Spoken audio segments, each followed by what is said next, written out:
وہ جھوٹ بول رہا تھا بڑے سلیقے سے، ہم اعتبار نہ کرتے تو اور کیا کرتے۔ میرے پاس تمہارا دیا آخری تحفہ آج بھی ہے، میں ہمیشہ اسے آنکھوں میں سجائے رکھتی ہوں۔ سوائے صبر کے کچھ اور بس میں تھا ہی نہیں، سو جتنا ہو سکا پروردگار ہم نے کیا۔ زندگی کی تصویر میں عرصہ دراز سے ایک لڑکی خود کو ستائے جا رہی ہے، یعنی مسکرائے جا رہی ہے۔ کیسے ممکن تھا کوئی داغ دکھائی دیتا، میں نے دیکھا تھا اسے عشق میں اندھا ہو کر۔ ساقی کی بزم میں یہ نظام ادب رہا، جس نے اٹھائی آنکھ وہی تشنہ لب رہا۔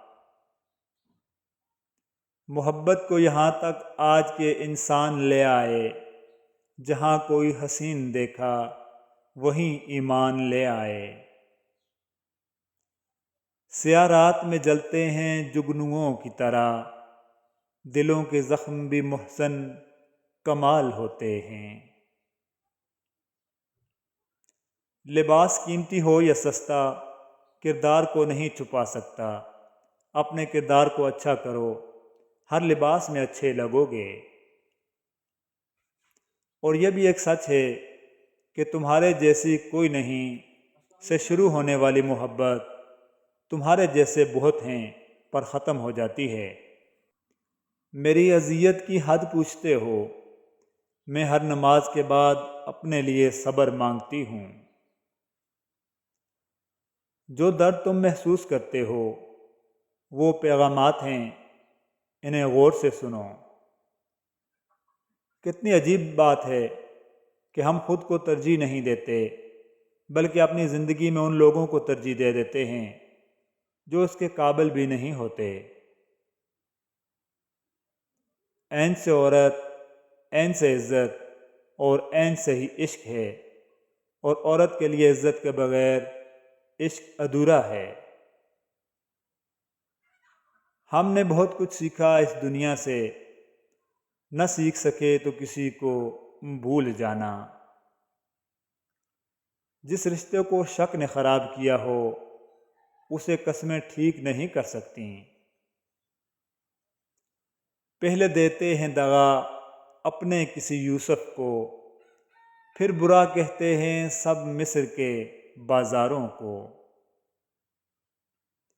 بہادر اور دانش مند عورتیں زمانے کے بدلتے رویے اور رنگوں کو دیکھ کر آنسو گراتی نہیں، پی جاتی ہیں۔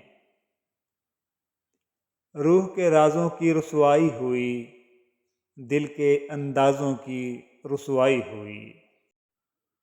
اس کو غرور مان لیں یا پھر ادائے یار، جو گفتگو کے سارے سلیقے بدل گئے۔ جس دن اسے بتایا کہ وہ سب سے خاص ہے، اس دن سے اس کے طور طریقے بدل گئے۔ اور پھر رب سے میں نے اس کے لیے خوشیاں اور اپنے لیے صبر مانگ لیا۔ یہ اداس اداس اداسیاں اور دور دور کی دوریاں، مجھے اشک اشک بکھیر کر پھر ہنس ہنس کر سمیٹنا، یہ آگ آگ کا کھیل ہے، اسے روز روز نہیں کھیلنا۔ مجھے ورق ورق کھولنا، پھر حرف حرف پہ سوچنا، یہ جفا جفا کے راستے اور وفا وفا کی منزلیں، مجھے ڈھونڈ ڈھونڈ کے ڈھونڈنا، پھر چھوڑ چھوڑ کے چھوڑنا۔ سب لوگ ایک جیسے نہ قدرے نہیں ہوتے، کسی ایک کی وجہ سے ہر نئی دستک کا راستہ بند نہیں کرنا چاہیے۔ ہمارے زوال کی وجہ عبادت میں کمی نہیں، بلکہ معاملات میں دو نمبری، دھوکہ دہی، وعدہ خلافی، بے ایمانی، جھوٹ اور منافقت ہے۔ سارا جہان مطلب کا ہے، چلو ایک تم بھی سہی۔ تمہاری نظر تمہاری اپنی ہی شخصیت کا آئینہ ہے، تم جیسے خود ہو ویسا ہی دوسروں کو سمجھتے ہو۔ ان عقل مندوں سے دوری اچھی جو آپ کو بے وقوف سمجھتے ہیں۔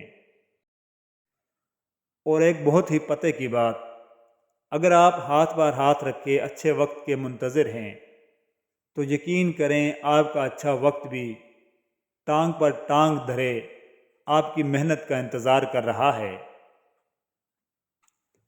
اپنے دور کے بدترین دور سے گزرتے وقت ایک اچھی بات جو ہوتی ہے وہ یہ کہ آپ آخر کار ان لوگوں کے اصلی چہروں کو پہچان لیتے ہیں جن کا یہ دعویٰ ہوتا ہے کہ وہ آپ کی پرواہ کرتے ہیں، اور وہ آزماتا ہے تمہیں تمہارے دل کے قریب چیزوں سے۔ بھول گئے ہو حضرت یعقوب علیہ السلام کا قصہ؟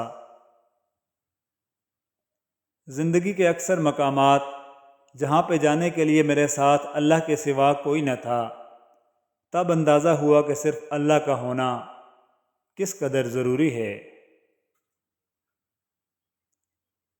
خرد مندوں سے کیا پوچھوں کہ میری ابتدا کیا ہے، کہ میں اس فکر میں رہتا ہوں کہ میری انتہا کیا ہے۔ دکھوں میں بھول گیا ڈھنگ دعا کا میں، خدا کو دینے لگا واسطہ خدا کا میں۔ عشق سے تنگ ہوں میں اور یہ بھی چاہتی ہوں کہ آخری بار وہ شخص میرا ہو جائے۔ پوچھا گیا محبت میں صرف مصیبت کیوں آتی ہے؟ فرمایا گیا تاکہ ہر کم ظرف اس کا دعویٰ نہ کر سکے۔ بہترین انسان وہ ہے جو مسئلہ حل کرتا ہے، اور بدترین انسان وہ ہے جو مسئلہ پیدا کرتا ہے۔ خبردار کسی احمق کی دوستی اختیار نہ کرنا کہ تمہیں فائدہ بھی پہنچانا چاہے گا تو نقصان پہنچا دے گا۔ منافق اور بدتمیز کا فرق کیا جائے تو بدتمیز اتنا زیادہ خطرناک نہیں جتنا کہ منافق۔ ہمارے معاشرے میں بیٹی کے گھر سے پانی پینا حرام اور جائیداد میں سے حصہ ہڑپ کر لینا حلال سمجھا جاتا ہے۔ افسوس، صد افسوس۔ محبت تو جذبوں کی امانت ہے، فقط بستر کی سلوٹ زدہ چادر پر گزارے جانے والے چند بدبودار لمحے محبت نہیں کہلا سکتے۔ حضرت علی رضی اللہ تعالیٰ عنہ نے فرمایا، ہر اس چیز کو توڑ دو جس کو انسان نے بنایا ہے، لیکن انسان کا دل کبھی مت توڑنا جس کو اللہ رب العزت نے بنایا ہے۔ زندگی کے مقاصد میں اولین مقصد اللہ تعالیٰ کی بنائی گئی حدود میں رہ کر خوشیوں کی تلاش کرنا ہوتا ہے۔ کچھ شک نہیں کہ زندگی کی اصل خوبصورتی پاکیزگی میں ہی ہے۔ وہ دھاگا جسے بار بار کاٹا اور جوڑا جائے وہ دھاگا نہیں رہتا بلکہ گانٹھوں کا ٹکڑا رہ جاتا ہے۔ اسی طرح رشتوں میں احتیاط کریں، ورنہ بار بار کاٹے اور جوڑے جانے سے رشتے بھی صرف نام کے رہ جائیں گے۔ عشق جب عین ذات ہو جائے، خالق معجزات ہو جائے، عمر بھر چپ رہو تو ممکن ہے کن کہو کائنات ہو جائے۔ تم اپنے رب کو خاص رکھو، وہ تمہارے لیے اپنے کن کو خاص رکھے گا۔ چاہتے رکھو لیکن اللہ کی چاہت سے بڑھ کر نہیں، اپنی پسند مانگو لیکن اللہ کو مانگنے سے پہلے نہیں۔ اسے سب سے اول رکھو، وہ موجزوں کے لیے تمہاری دعاؤں کو سب سے اول رکھے گا۔ ناممکن تو تمہاری نظر میں ہے، اللہ کے لیے تو کچھ بھی ناممکن نہیں ہے۔ وہ کہے گا کن اور فیکون ہو جائے گا، حقیقت بن جائے گی۔ وہ دعائیں بھی جو عرصے سے مانگنا تم نے چھوڑی نہیں۔ حضرت ابو الحسن رضی اللہ تعالیٰ عنہ کی وفات کا وقت ہوا تو مغرب کی نماز کا وقت تھا۔ آپ نے آنکھ کھولی اور موت کے فرشتے کو دیکھ کر فرمایا، رک جاؤ، تم صرف اللہ کے غلام ہو جو اللہ کے حکم کی تعمیل کرنے آیا ہے، اور میں بھی ایک غلام ہوں۔ تمہیں جو حکم ملا میری جان نکالنے کا تم اس کو پورا کر پاؤ گے، مگر مجھے جو حکم ملا ہے نماز ادا کرنے کا میں اسے پورا نہ کر پاؤں گا، سو پہلے مجھے وہ کرنے دو جس کا مجھے حکم ملا ہے، پھر تم وہ کر لینا جس کا تمہیں حکم ملا۔ پھر آپ نے وضو کیا، نماز ادا کی اور اپنی جان اللہ رب العزت کے حوالے کر دی۔ سبحان اللہ۔